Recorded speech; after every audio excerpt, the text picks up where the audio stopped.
तो dear students, let's take one question here for the cost of capital, जिसमें हम redeemable या irredeemable दोनों की हम बात करेंगे वन बाय वन। पहले हम इरिडीमेबल डिबेंचर्स की बात कर रहे हैं, जिसमें हम cost of debt capital calculate करेंगे। And the details of the questions are: a company issues 12% debentures of ₹5 lakhs at par. देखिए, पार वैल्यू पर 12% डिबेंचर्स ऑफ ₹5 lakhs इशू किए गए and incurs ₹10,000 as issue expenses.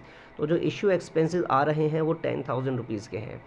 And जो issue किया गया है par value पर किया गया है ₹5 lakhs पर, एंड 12% का डिबेंचर्स इंटरेस्ट रेट यहाँ पर डिसाइड किया गया है। The cost of debt capital will be what. तो हमें बताना कि कॉस्ट ऑफ डेट कैपिटल क्या होगी। That's very simple question. So K D is equal to, देखिए सबसे पहले हमें देखना ये है कि हम जो कॉस्ट ऑफ डेट कैपिटल की बात कर रहे हैं वो रिडीमेबल है या इरिडीमेबल। इस क्वेश्चन के अंदर कहीं पर भी ये नहीं कहा गया है that the debentures will be redeemed after 5 years, after 6 years और आफ्टर पर्टिकुलर और सर्टेन पीरियड। इसमें कहीं पर भी वो टाइम पीरियड गिवन नहीं है। It means the debentures are actually of irredeemable nature.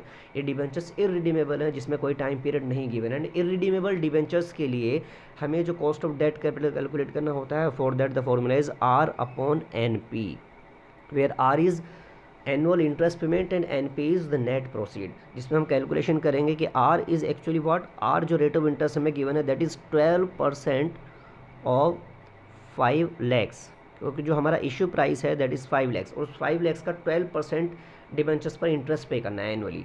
So 12% of 5 lakhs जो होगा that is actually what, that is 60,000, that is 60,000 rupees. And if we are going to calculate the net profit, then NP is equal to issue price minus issue expenses या flotation cost की हम बात करें। Flotation cost में ही आते हैं issue expenses.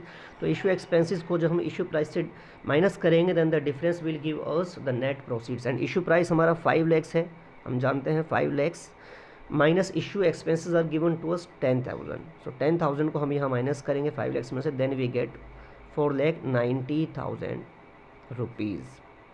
तो इस तरह से 60,000 वहाँ थे एंड 4,90,000 रुपीज़ का नेट प्रोसीड हमारा आया, जिसको हम फॉर्मूला में पुट करेंगे 60,000 डिवाइडेड बाई 4,90,000।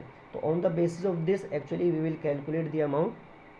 4,90,000 हमने यहाँ पुट किया और इसको जब हम सॉल्व करेंगे then this will give us, हम इसको 100 से मल्टीप्लाई करके परसेंटेज फॉर्म में इसको कैलकुलेट कर सकते हैं। And then we actually get the value 12.24%, 12.24%। So this is the cost of debt capital जो हमें चाहिए थी। Cost of debt capital is 12.24%। देखिए क्वेश्चन के अंदर हम जो भी कॉस्ट ऑफ कैपिटल कैलकुलेट करेंगे, जिस टाइप के सोर्स ऑफ इन्वेस्टमेंट के लिए जो भी हमारे पास में सोर्सेज ऑफ कैपिटल गिवन है, तो हमें जो कॉस्ट ऑफ कैपिटल कैलकुलेट करना है that would be calculated on the basis of after tax cost.